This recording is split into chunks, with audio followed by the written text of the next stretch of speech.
Genesis chapter 50, New International Version. Joseph threw himself on his father and wept over him and kissed him.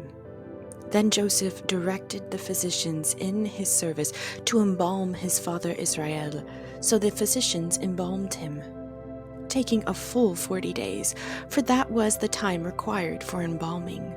And the Egyptians mourned for him 70 days. When the days of mourning had passed, Joseph said to Pharaoh's court, "If I have found favor in your eyes, speak to Pharaoh for me. Tell him, my father made me swear an oath and said, I am about to die. Bury me in the tomb I dug for myself in the land of Canaan. Now let me go up and bury my father. Then I will return." Pharaoh said, "Go up and bury your father, as he made you swear to do." So Joseph went up to bury his father. All Pharaoh's officials accompanied him, the dignitaries of his court and all the dignitaries of Egypt, besides all the members of Joseph's household and his brothers and those belonging to his father's household. Only their children and their flocks and herds were left in Goshen. Chariots and horsemen also went up with him. It was a very large company. When they reached the threshing floor of Atad, near the Jordan, they lamented loudly and bitterly, and there Joseph observed a 7-day period of mourning for his father. When the Canaanites who lived there saw the mourning at the threshing floor of Atad, they said, "The Egyptians are holding a solemn ceremony of mourning." That is why that place near the Jordan is called Abel Mizraim. So Jacob's sons did as he had commanded them. They carried him to the land of Canaan and buried him in the cave in the field of Machpelah near Mamre, which Abraham had bought along with the field as a burial place from Ephron the Hittite. After burying his father, Joseph returned to Egypt, together with his brothers and all the others who had gone with him to bury his father.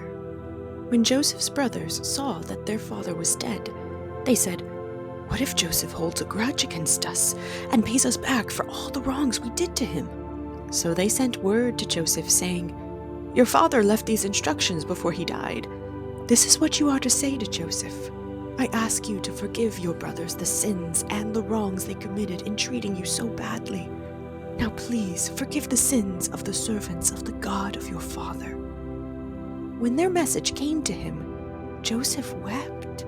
His brothers then came and threw themselves down before him. "We are your slaves," they said. But Joseph said to them, "Don't be afraid. Am I in the place of God? You intended to harm me, but God intended it for good to accomplish what is now being done, the saving of many lives.